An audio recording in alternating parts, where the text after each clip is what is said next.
Hello, everyone. My name is Annalee Kruger. I'm the owner of Care Right Incorporated. You are listening to the Caregiver Crisis podcast today. Thank you so much for everyone who listens to the podcast, likes and shares the information with friends and family and colleagues that need to learn more about aging and family caregiving and dementia progression and senior care options and all those things that we talk about all the time at Care Right and all these different podcasts. As you know, I take great pride in curating really high quality folks to interview on the podcast, and today is no different. Today we have Kelly Augspurger, and I would love to introduce Kelly to all of you. You have such a beautiful bio. Kelly is the co-founder and co-owner of Steadfast Insurance, LLC. They're an independent insurance agency in Westerville, Ohio. Kelly is a long-term care insurance specialist and certified senior advisor working nationwide to help clients and financial planners plan for extended care. Her goal is to help clients create a plan for care to live well and reduce the physical, mental, emotional, and financial consequences of any long-term care situation. She's able to do this by having planning for care conversations and through the long-term care insurance policy itself. Kelly is passionate about planning for care because life is unexpected, and she's personally experienced multiple situations in her own family where loved ones needed care and no one had a plan or insurance. She loves helping families and businesses put meaningful protection in place to protect the people and possessions most important to them. In 2024, Kelly was named Innovate Her Icon Women in Business Leader of 2024 by Humans of Globe magazine. In 2025, Kelly was named Top 10 Most Influential Business Icons to Watch. She's an instructor for the CLTC training program, where she teaches advisors how to talk to their clients about long-term care. Kelly is a creator and host of Steadfast Care Planning podcast. She's also on the board of the Central Ohio Care Planning Council and FPA of Central Ohio. So welcome, Kelly. Thank you for your time today.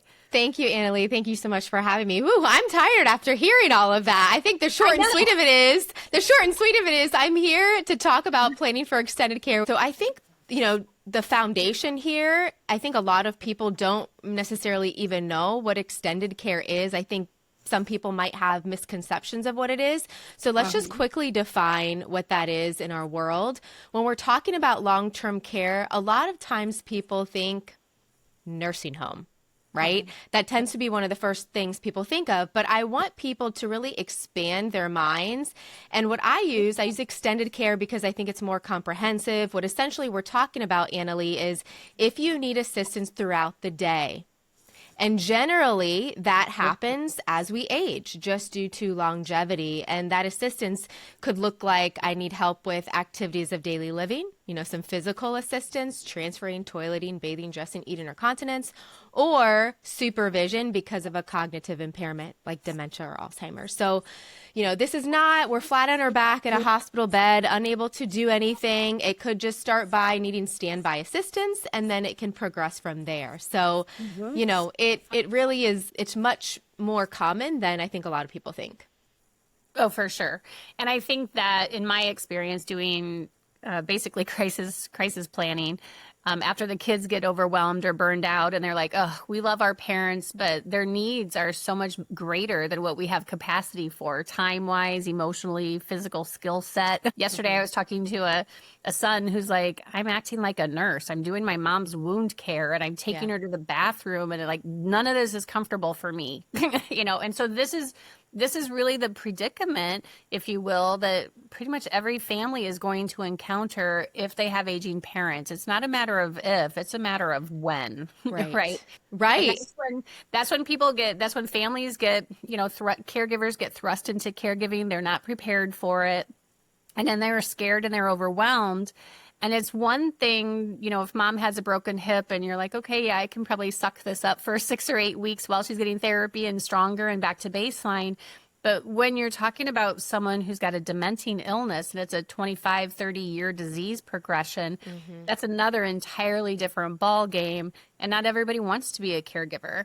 Maybe they don't even like their parents. And now they're like, they weren't a good parent to me, and now I have to take care of them. Like, that doesn't make sense, right? Right. Or maybe they can't be a caregiver, right? Maybe they don't live in the same city or town or have the time or the flexibility to do it, which happens very often. So, I mean, you just highlighted, this is why planning ahead is so important. And this is why every family needs a plan for extended care, especially, you know, if you're 50 plus, you need to start thinking about these things for yourself. Don't wait until you're 70, 80, 90 years old.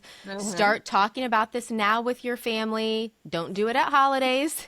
You know, do it sometimes separate, in a very casual, comfortable environment. It's not supposed to be confrontational. It's supposed to be very conversational and just expressing your preferences, you know, what you would like, home care, if you've thought about assisted living, do you want the family involved at all in the care? But you know, I think those are really creating the building blocks, and the foundation, Annalee, is really important in the planning ahead.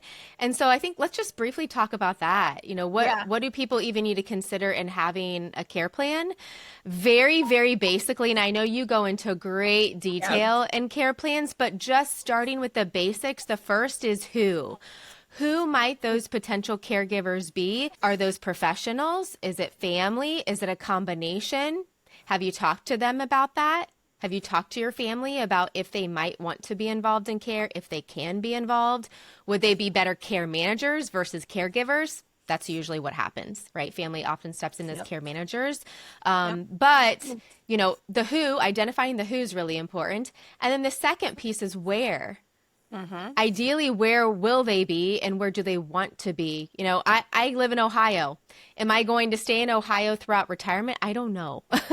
You know, maybe my husband and I will be snowbirds, but, you know, at this point in my life, I don't know the answer to that, but I could probably pinpoint a couple of places. So even identifying what state, what city, but then also more refined, do I want to be at home? Can I stay at home? Is my home safe? Do I have a first floor bathroom, bedroom, or, you know, would I have to put in, you know, on my staircase, a chair to go up and down? You know, these are just things to start thinking about. Are my doors wide enough? You know, because if I end up needing a wheelchair, can I get through my doors? So the where is really important. And then the third, how am I going to pay for this? Because most often, you know, yes, we might use some family to help with some care, but you might likely need some professional caregivers. So how are you going to pay them? Is that going to be completely out of pocket? Are you going to use insurance, long-term care insurance? Are you going to use a combination? Are you a veteran? You know, are there VA benefits? Will you have to rely on Medicaid because you've run out of resources? That's what we want to avoid. Right. We want to avoid Medicaid. And so, you know, talking through those things and planning ahead, that's another reason, because the more pre-planning you do, the better options you're going to have, and probably the longer your money will last. But here is where I need to step in, because that is all fine and dandy, and you know this just as much as I do. This is why it's like a really exciting podcast, because we do some similar things. There's a little bit of overlap, but I don't sell insurance at all. I like to just stay in my lane. And so, but that's why I interviewed you, because I'm like, yay, you do the insurance piece. And so it's easy for people to say, like, when I ask mom and dad, because my client's the whole family, right? So I have everybody on Zoom, because I'm a virtual family caregiver, senior care consultant for families literally all across the globe. And so every time I ask mom and dad, what are your goals as you age? It has been the same thing for 35 years. I want to age in place at home, and I don't want to be a burden to my kids. Right. But guess who's calling Care Right for a Care Right aging plan? Because they're like, Annalee, I love mom and dad. I'm so burned out. My husband is like, look, you better figure out what to do with your parents, because you're not even present for our marriage anymore. You keep missing our own kids' stuff because you have to keep flying back and forth every time dad falls, and you have to take care of your mom. And so when I ask the adult kids, what are your goals for your parents as they age? It is always the same. Safety first. I want them to be safe, happy, have the best quality of life, and the best quality of care possible. So the only way to marry those goals so that everybody wins is that we start these conversations now, preferably proactively, versus in crisis mode when everybody's in a high emotional state, and then you get whatever care options are available. But when we talk about parents wanting to age in place at home, it sounds good on the surface, but what I can promise you they do not know is they think Medicare is going to pay for everything. Right. Or they don't realize that to age in place at home with 24/7 care, where you need literally someone with you all day long and all night to help you with all of your activities of daily, bathing, dressing, grooming, if you're bedbound, because we don't get healthier as we age. So when people say they want to age in place at home, they're not fast forwarding to how sick they are in the end of life process, right? Right. And so my clients that are aging in place at home, for one caregiver, this is why I do so much public education about all of this and aging planning, they don't realize how expensive care is. My clients who are aging in place at home with just one caregiver are paying anywhere from, depending on where they live, because I'm nationwide, $25,000 to $30,000 per month for one companion. And if they need two people because they're obese or they have severe dementia and they need two caregivers with them at all time because of behavior and wandering, I have clients that are paying $60,000, $70,000, and $80,000 a month just in companion care. That's not a nurse. That's just someone to sit there with you and play bingo and Uno and make sure you get to the bathroom. And so when you need a nurse to set up meds and coordinate doctor's appointments and coordinate care, that's another $3,000 to $5,000 per month, depending on the volume of doctor's appointments and medications and all that kind of stuff. So it's an expensive journey to age exorbitant, right? Yeah. And so when families realize that, after I've educated them on this, they're like, oh my gosh, we only have $1 million. How are we? There's no way we can age in place at home. And so, that's why all this preferably proactive planning ahead and learning this information so that you're making informed decisions now versus in reaction mode.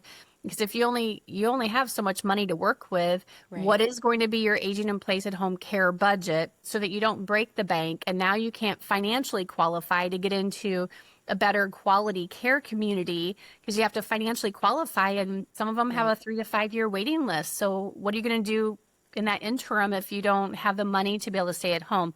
So that's where we talk about the long-term care policy and the benefits of that. That's right. Just providing that buffer and that foundation, having long-term care insurance be your first payer, but knowing that it's likely not going to cover all of your care expenses. And that's okay. It doesn't have to, right? But it really is meant to be a buffer to protect your income first, because this is actually a cash flow issue. Yes, we will likely have to dip into assets, but first it's a cash flow issue. And family, of course, we know it's a family issue. But when we're talking about financial, it's income, and then it's assets and legacy. And so if we want to protect that, having insurance as the leverage, right? Being able to put in a dollar, you get a multiple of dollars back from the insurance company. There's just a lot of value there that gives us predictability, peace of mind, and protection. And at the end of the day, I think that's what most of us want, heading into retirement or as we age. How do we get those things? Well, you need to proactively plan ahead. It's a must. And you need to know the landscape of senior care options in your area. Like, that's what we help families understand is like, well, if you live in northern Wisconsin where there's not home care much available and you want to age in place at home, but there's no care there, that's going to form your decision on, okay, can I really stay there? If you don't want to rely on your kids, my typical son or daughter is spending $15,000 the year prior before working with us just in emergency airfare. Because when you get that crisis call, it's not $69 on Frontier. It's like $1,000, $1,200 at a pop. Yeah. And that's just airfare. That's not sustainable. These people are working. They might be sandwich generations. They might have their own issues at home or a special needs child. So it's not like, and that's where we end up with resentment and like, look, I love my mom and dad, but I can't keep doing this. It's affecting and derailing my whole life. And so we need to know the landscape of senior care. We also need to look at, even though nobody wants to go into a care community, the reality is all the people that live in the care communities, they also wanted to age in place at home. But life has its own agenda, and maybe they realized, oh, I can't afford 24/7 care, or Right. they live in an area where there is limited care, and so they need to move into a care community, or they're too isolated, lonely, and depressed at home because they're there by themselves. They get into a care community, they perk up. They're getting 3 meals a day, their medications, care oversight, and people to eat with. Yeah, those are the exact reasons that I see people move into communities or facilities Yep. too, Annalee. Exactly. Like care is too expensive at home if you're receiving round the clock care and or isolation and depression. So, a care community can be actually very wonderful, depending on the situation. So you might say, hey, I want to age in place at home, but you know what? The care continuum, that it could change, and that's okay. But having these conversations with your family up front are going to be so beneficial in the long run. And I think there's merit in saying this too, because some of the listeners are going to be the adult kids and they're like, yeah, that sounds great. I've tried to have these conversations with my mom and dad, but they gave us pushback. So here are some tips, because this is what I do. And so the kids are like, Annalee, I love everything that you have to say. We've been trying to have these conversations. We're just trying to even find out if we're the power of attorney, right? And that's a whole nother planning ahead thing. So that's why we do the grab and go binder. And so if you're in the boat of being like the adult kid who's kind of thrust into caregiving, you can say, look, mom and dad, leverage this podcast. I was listening to this podcast. Send them the link if you want to. Listen to this podcast. It really made me realize we haven't really had any conversations about the what whens, not the what ifs, but the what whens of aging. And it really got me to thinking that, what are your goals? What are your wishes? How realistic are they given your finances? Yeah. And, if your house is your only asset and Social Security, you're not going to be able to age in place at home. So we need to have some frank, probably what other people view as uncomfortable conversations. Is it important for you to have a say in what happens to you as you age? Ask your parents that. Is it important for you to be as self-reliant and independent as possible without having to call me every time there's a problem?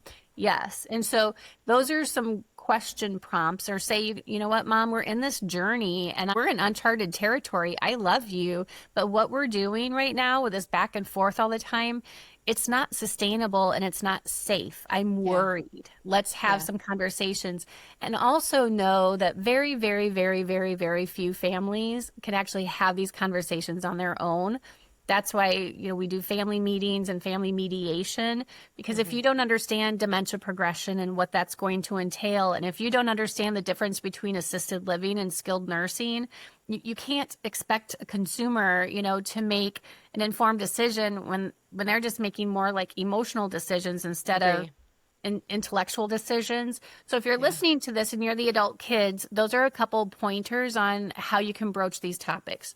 We are in uncharted territory. I love you, but what we're doing isn't safe or sustainable.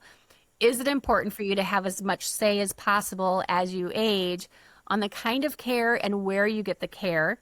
If you're the senior, because on the flip side, a lot of adult parent or aging parents have said, they're calling me and they're like, Annalee, I am trying to get my kids to sit down and like listen to me because I'm worried about, my end of life and I don't want to be a burden to them, but I can't get them to like, mom, we don't want to talk about that because that's going to trigger you to have a stroke or whatever. And so, but that's what people think. And so if you're the Ethels and the Marvins of the group listening to the cohort, say, again, same thing, leverage this podcast and say, I want to have some conversation about these what whens of aging. I don't know how to do that on my own with you and, with you kids. So we'd like to work with a professional who does this so that we can make informed decisions now for current and future care needs down the road and how it's going to get paid. Because now that you've listened to this podcast, you know how expensive care is. And that's just what we've talked about is aging in place at home, those care costs. We haven't talked about entrance fees into continuing care communities that are hundreds of thousands of dollars or millions of dollars up front. And then you still have your room and board costs and your level of care costs. So again, that long-term care policy can be really a savior, if you will, of some of your assets, because the more that you don't have to pay out monthly for cash flow, the better it's going to be. That's right. And the longer that it will last. And if your intention is to have some type of a financial legacy for your family, if you need care, that's a big way that that financial legacy is going to be depleted. Let's just briefly, Annalee, talk about the different types of long-term care insurance. I know we don't have a ton of time, so we'll just kind of go through these pretty quickly, but we do have quite a few different options today, really more so than ever before.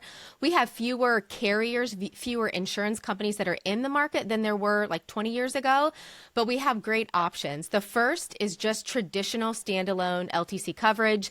This is like your home, auto, health insurance. It pays benefits if you need care. If you don't need care, there's no residual value. Okay, this is going to be typically the least expensive, most cost-effective way to buy coverage. And but the caveat to that is it's usually one of the hardest to health qualify for. So, we want to, with all long-term care insurance, the younger and the healthier we are, the more options we'll have and the less expensive it will be. Okay, so that's traditional. The second is hybrid, where we have a combination. So we have a combination between LTC coverage, but then if you don't need long-term care, then there is residual value. And that can come in the form of cash value from an annuity or a death benefit from life insurance. Okay, so I don't need care, something goes to my beneficiaries. The third type we have is similar to that hybrid, the difference being it is only accelerating the death benefit. So it is a life insurance policy with an LTC rider, but there's no extra bucket of money beyond the death benefit. Okay, the second type that I talked about, the main hybrids, there are additional benefits beyond the death benefit. So you're getting even greater leverage. Okay. The people that I see tend to buy just life insurance with LTC riders tend to be younger. Maybe they're in their 30s or 40s, and their primary concern is life insurance at that point, not long-term care. Okay. Yep.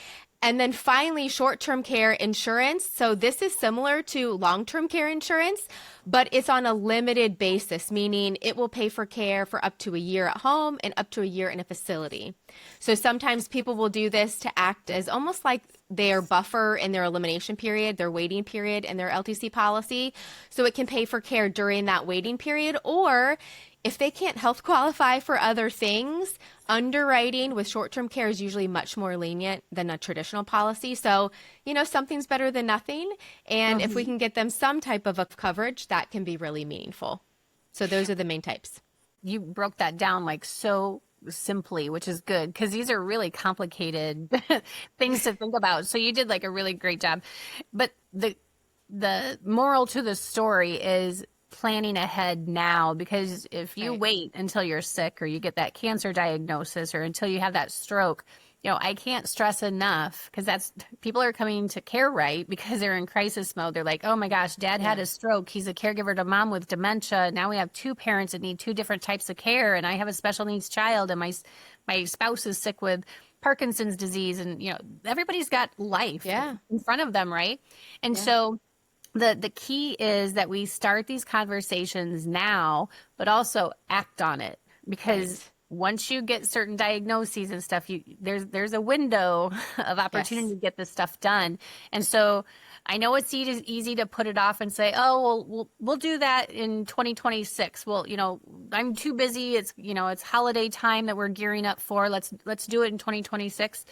But I'm here to tell you that thousands and thousands of people missed that window. Yes. So I'm trying to not overwhelm listeners, but give you that push to take action now. Kelly, you're nationwide, so it doesn't matter where. I am nationwide. Right? Yeah, that's right. I work nationwide. And I will say, just to that point about health being so important, most of my clients, Annalee, tend to be in their 50s when they purchase long-term care insurance. I'm in my early 40s. I have long-term care insurance. Yep, I got mine when I was 40. Yes. Do I expect? So I was 42. I just bought mine, not too long ago. Why did I do it so young? Because I'm healthy and I can afford premiums. And you know what? I actually did a limited pay, meaning I'm paying premiums for only 10 years. And then my policy's paid up and I'm done. So by the time I'm in my, I'm 50, my policy is paid up, but I have coverage for the rest of my life. And this is especially advantageous for business owners, Annalee. So if you are a business owner, you have greater tax deductibility options with premiums, and benefits are still tax-free. So, don't wait until you're retired. Don't wait until then, because you will likely have health issues that could prevent you from getting coverage. For sure. for sure. And I have to say, I did it too. When I reached 40, because I do what I do for a living, it's like people don't plan until they're forced into a crisis, and then they'll have options, but not great ones. And by the time they come to us because their family isn't getting along, that's why so much of my week is spent doing family mediation, right? And so this can unravel, life can unravel and snowball so fast and so out of control that your head is going to spin. So I know when I got my policy, that was like one less thing I had to worry about, right? Like, for sure. The stuff that keeps you up at night is your health, your well-being. If you're a solo ager, who's going to take care of me? What am I going to do? Who's going to notice if I fall? I could be here on my house floor in the kitchen for 5 days before anybody even notices, and that's provided they even notice. And so there's like solo ager concerns. There's family concerns. What if you're a blended family? All of these kind of issues really are important to address and put solutions in place. Start the conversations now. Know that you don't have to do this by yourself. Kelly can help you with the long-term care piece. I do the aging planning, crisis management, family meetings, help you figure out care options and your grab and go binder to make sure everything is up to date and documented and that communicated back to the kids or the people who need to know. But the time is now. Now is the time to do this. Yes, that's right. And one more thing to add on top of that is estate plan. So I know you said grab and go binder, but if you have not recently updated your estate plan, living will, trust, updating, who those people are going to be, POAs, please do it. Especially if there have been life changes, right? If your kids were little when you did it and now they're grown and they're out of the house, well, we probably need to make some changes. So talk to an attorney, get those updated and include that in your grab and go binder. That's right. And you can actually get the grab and go right off of the Care Right Inc. website. It's this massive checklist that everyone over the age of 18 should have. So if you have a business, there's business succession plan. If you have a pet, the pet safety plan. If you end up having to go into the hospital, there's accounts, passwords, estate documents, insurance, everything that anyone who needs to step in as a decision maker has it at their fingertips. But from an estate like living will, power of attorney perspective, time and time again, I see families that don't even have them. And now dad's got dementia and now we're looking at emergency guardianship or conservatorship. And that's, depending on where you live, could be $20,000, $30,000 for emergency legal work like that. When you could have just proactively worked with an attorney and got all of this documentation in place sooner rather than later. The second mistake I see people make is when your loved one has dementia and has progressed to the point where they're not decisional, but you didn't have like a second person listed as a power of attorney, or they didn't update the documents, and then that's more legal issues there too. So really just buttoning everything up and make that a really strong priority for your family and be responsible about that. That's right. And at the end of the day, your family and your financial plan will be more secure. That's right. Right. And definitely have more peace of mind. So that's exactly right. Go plan and take some action. That's right. Kelly, this was amazing. I knew this time would go really fast because we're just we just play off of each other really, really well. And I'm so glad that you were able to take some time out of your very busy day to be a guest on this podcast. What's the best way people can reach you? Yeah, so you can find me online. I'm on LinkedIn, so you can look me up there, Kelly Augspurger with a P as in Paul, and I know you'll have my name in the show notes, Annalee. You can connect with me there. Also, our website, steadfastagents.com. That's plural, steadfastagents.com. As far as, options available, we always start with health because health is so important. Yeah. And so, if you want to know what options are available, you'll click on the pre-screen form and you'll start answering health questions. We'll connect, if we need to, and I can get some follow-up information. But that is a great first step in determining what options might be available for you. Excellent. Very, very good. All right. Take action, everybody. That's it. Thanks, Annalee. Oh, and also my podcast, Steadfast Care Planning. You can find me on any podcast platform, Steadfast Care Planning.